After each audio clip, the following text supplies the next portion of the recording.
Hello, everyone. My name is Kyri, and welcome to another episode of the Red Dawn. And, phew, good grief. Where do we start? Yeah, don't know what to say really. I don't have any much notes, but yeah, again, Forest didn't just beat us; they absolutely bullied us in our own stadium. It just felt like every weakness we've shown this season was put onto a giant screen and replayed for 90 minutes. And a team like Nottingham Forest coming into this game, they were sitting in the relegation zone, 19th on the table. They've only won like two games.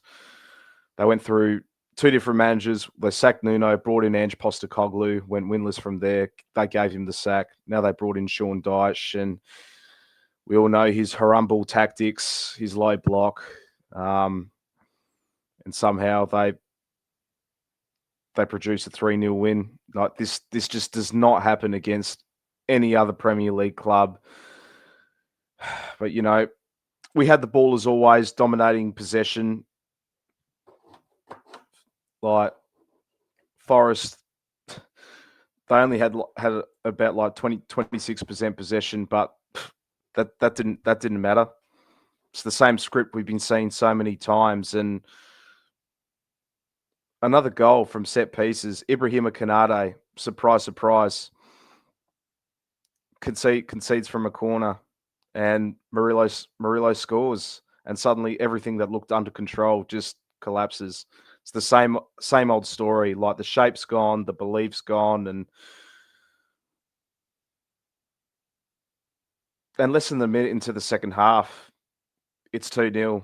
Savona taps in, and Forest they just barely even needed to build up play. We came out of sleep, and the match is basically over from right there. From there, I thought, no, we're not going to go. We're not going to go and come back and win this game. That's just how bad it is. Like, and this is the part that just hurts as a Liverpool fan. Like, we don't react, we don't fight, we don't wake up. It's like after conceding one goal, it shuts the lights out, and when you concede two, that just pulls the plug out of the wall completely. That's just how absolutely dire it is to watch Liverpool at the moment. You know, we had plenty of shots on goal, no doubt about it.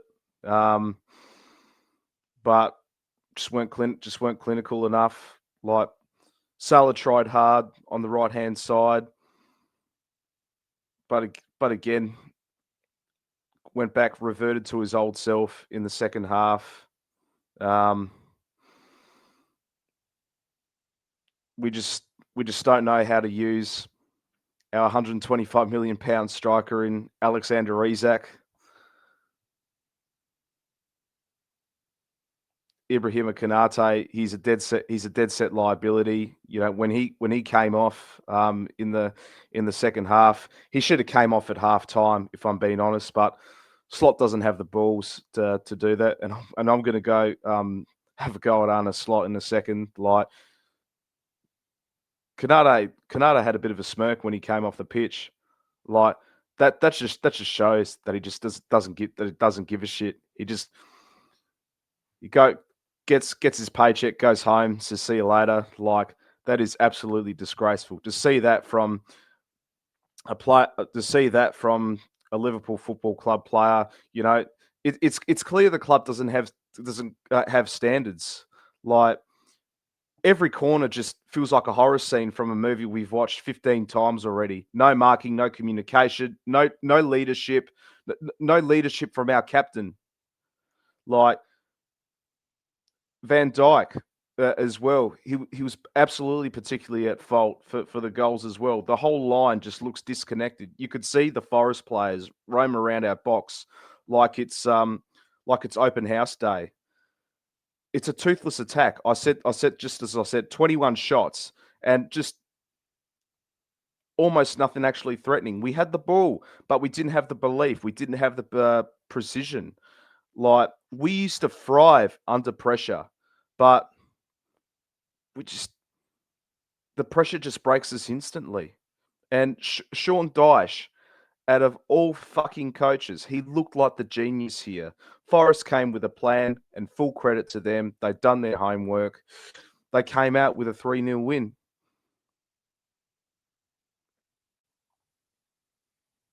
You know, it just feels like we're watching that. There's just no identity. Like the press is gone. The mentality monsters we once knew is gone as well. The fear factor at Anfield. Where's the fear factor? You know, Manchester United, out of all fucking teams, that came and beat us. Like, it's just another chapter in a worrying pattern. There's no structure, no confidence, not belief.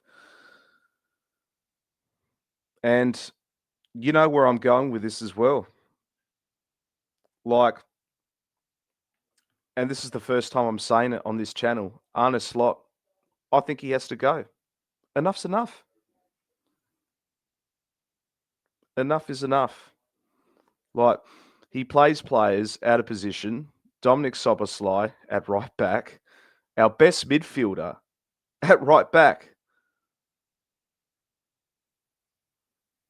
When Kanate came off the pitch, he shifted Ryan Gravenberch into the centre back position. He's got no trust on some players like Federico Chiesa, like Joe Gomez. Joe Gomez would have been a great option at right back, or even at the centre back when Kanate went off.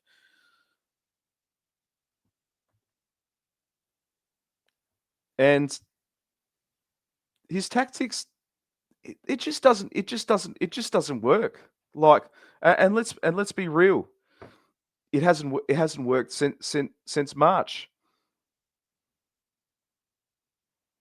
Yes, we won. Yes, we won the league, but since then, it just hasn't been convincing football at all. Like, how can you go and spend half half a billion quid to strengthen the squad, and we're sitting 11th on the Premier League table at the moment? And when the players aren't playing for the manager, which are what I believe is happening at the moment, then I think the manager has to go. It's just simply not good enough. That's 6 losses in 7, humiliations at home. This is not what Liverpool Football Club stands for. You know, there's no standards at the club. And Arne Slot, he's not a bad person. What he has done in his first season of the club, unbelievable, fantastic. He won us the league, but he's been found out. He's been absolute. There's no identity in the football style that he's bringing into the club at the moment. We've given him not one but 2 international breaks to sort it out, but it's the same old crap. It just absolutely can't go on. And Tom Werner, John W. Harry, all of FSG, if you are genuinely care about the club, grow some balls. Grow some fucking balls. Make a statement, you know, because this simply can't go on. But what about you? What's your thoughts on this one? If you enjoyed this pure saltiness out of me, any rival fans laughing, that's fine. That's completely fine, because you know we're just not good enough at the moment. This has been Liverpool. This has been Kyri from the Red Dawn. Thanks for watching, and as always, up the Reds.